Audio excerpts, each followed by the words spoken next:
ॐ नमो भगवते वासुदेवाय। श्रीमद्भागवत महापुराण की कथा। कृष्णं नारायणं वन्दे, कृष्णं वन्दे व्रजप्रियम्, कृष्णं द्वैपायनं वन्दे, कृष्णं वन्दे पृथासुतम्। अथ पंचमस्कंध विंशोऽध्यायः।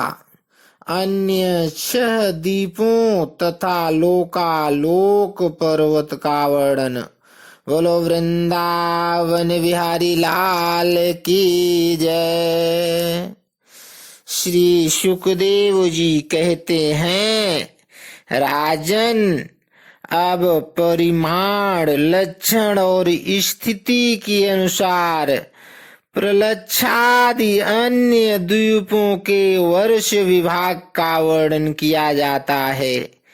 जिस प्रकार मेरु पर्वत जम्बू द्वीप से घिरा हुआ है, उसी प्रकार जम्बू द्वीप भी अपने ही समान परिमाण और विस्तार वाले खारे जल के समुद्र से परिवेष्टित है।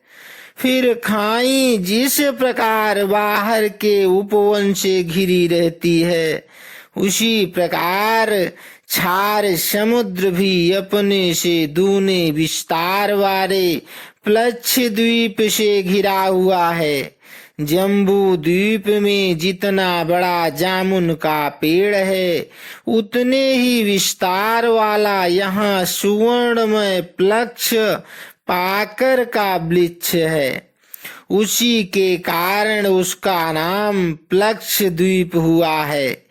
यहाँ 7 जिह्वाओं वाले अग्निदेव विराजते हैं।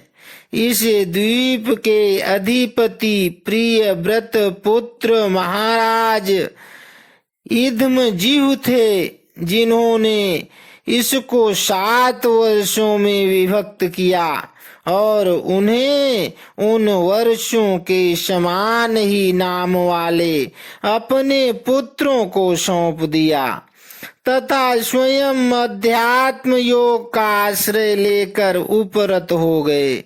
इन वर्षों के नाम शिव, यवश, सुभद्र, शांत, क्षेम, अमृत और अभय है।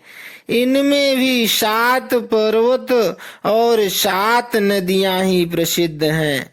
वहाँ मणिकूट, वज्रकूट, इंद्रसेन, ज्योतिष्मान, सुपर्ण, हिरण्यष्ठीव और मेघमाल, ये 7 मर्यादा पर्वत हैं तथा अरुणा, नृम्णा, आंगिरसी, सावित्री, सुप्रभाता, ऋतंभरा और सत्यंभरा, ये 7 महानदियां हैं। वहाँ हंस, पतंग, ऊर्ध्वयान और सत्यांग नाम के 4 वर्ण हैं। उक्त नदियों के जल में स्नान करने से इनके रजोगुण तमोगुण क्षीण होते रहते हैं। इनकी आयु 1000 वर्ष की होती है।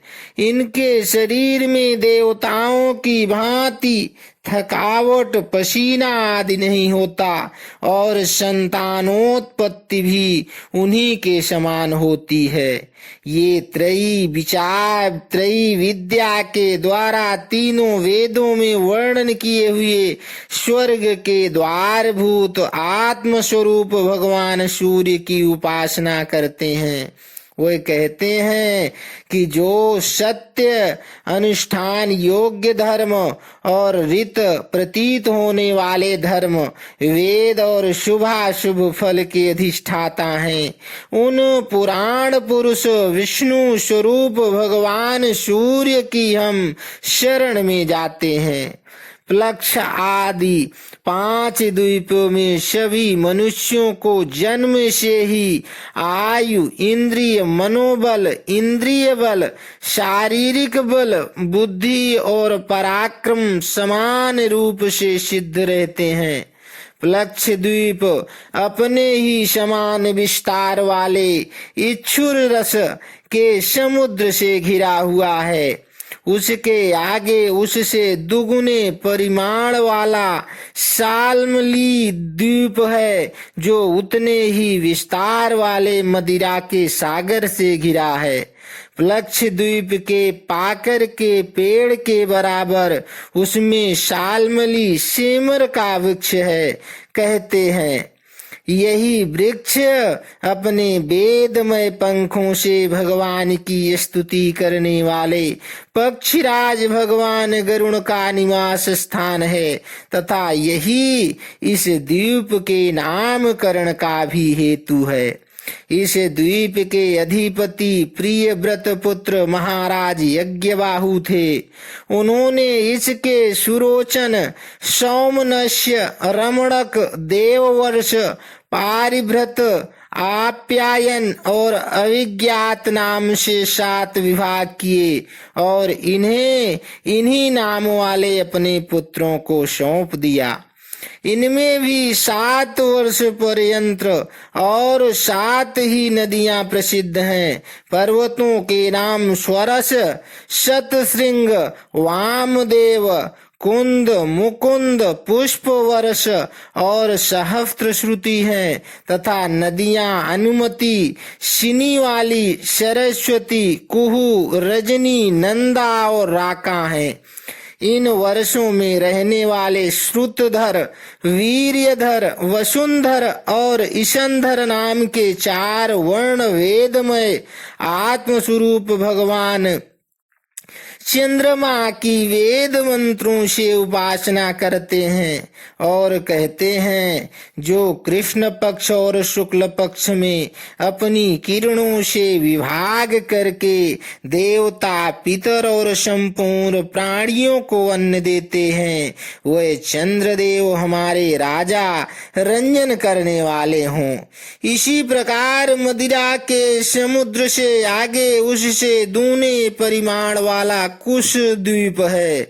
पूर्वोक्त द्वीपों के समान यह भी अपने ही समान विस्तार वाले घृत के समुद्र से घिरा हुआ है। इसमें महाभगवान का रचा हुआ एक कुशों का झाड़ है। उसी से इस द्वीप का नाम निश्चित हुआ है। वह दूसरे अग्निदेव के समान अपनी कोमल शाखाओं की कांति से समस्त दिशाओं को प्रकाशित करता रहता है। राजन, इस द्वीप के अधिपति प्रिय व्रत पुत्र महाराज हिरण्यरेता थे। उन्होंने इसके 7 विभाग करके उनमें से एक एक अपने 7 पुत्र वसु, वसुदान, दृढ़रुचि, नाभिगुप्त, अस्तुव्रत, विविक्त और वामदेव को दे दिया और स्वयं तप करने चले गए।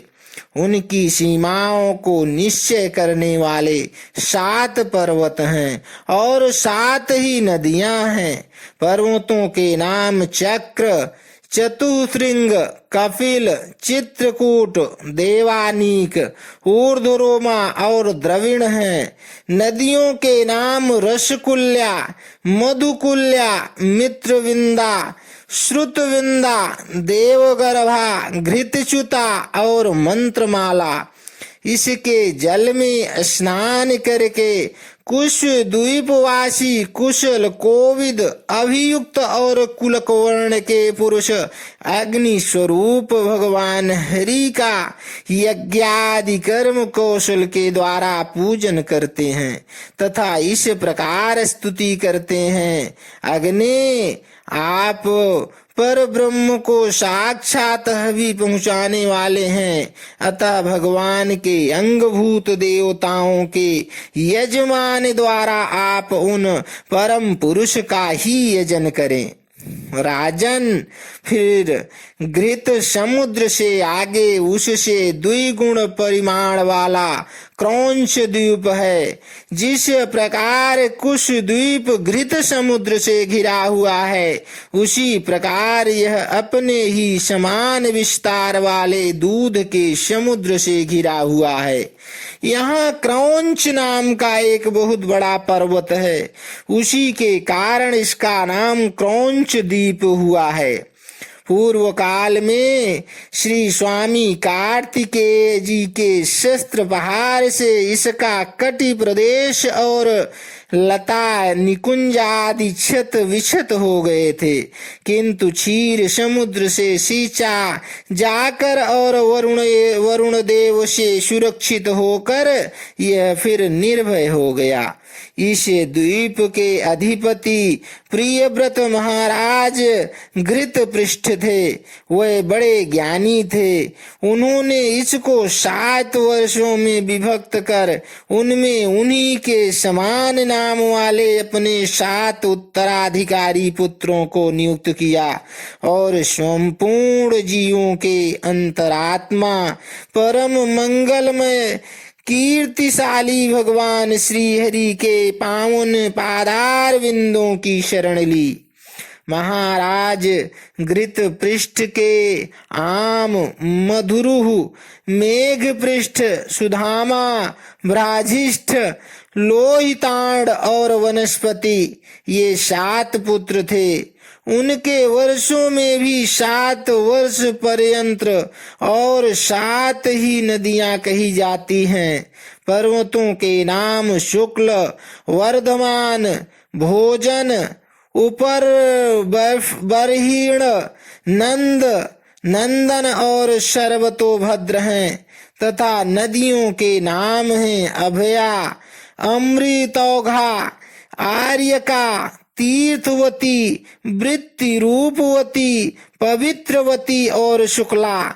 इनके पवित्र और निर्मल जल का सेवन करने वाले वहाँ के पुरुष ऋषभ, द्रविण और देवक नामक 4 वर्ण वाले निवासी जल से भरी हुई अंजलि के द्वारा आपो देवता, जल के देवता की उपासना करते हैं और कहते हैं, हे जल के देवता, तुम्हें परमात्मा से सामर्थ्य प्राप्त है।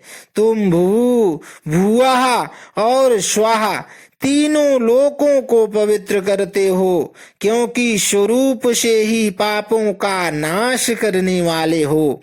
हम अपने शरीर से तुम्हारा स्पर्श करते हैं, तुम हमारे अंगों को पवित्र करो। इसी प्रकार क्षीर समुद्र से आगे उसके चारों ओर 32 लाख योजन विस्तार वाला शाक द्वीप है, जो अपने ही समान परिमाण वाले मट्ठे के समुद्र से घिरा हुआ है। इसमें शाक नाम का एक बहुत बड़ा वृक्ष है। वहीं इस क्षेत्र के नाम का कारण है उसकी अत्यंत मनोहर सुगंध के सारा द्वीप महकता रहता है। मेधातिथि नामक उसके अधिपति भी राजा प्रियव्रत के ही पुत्र थे।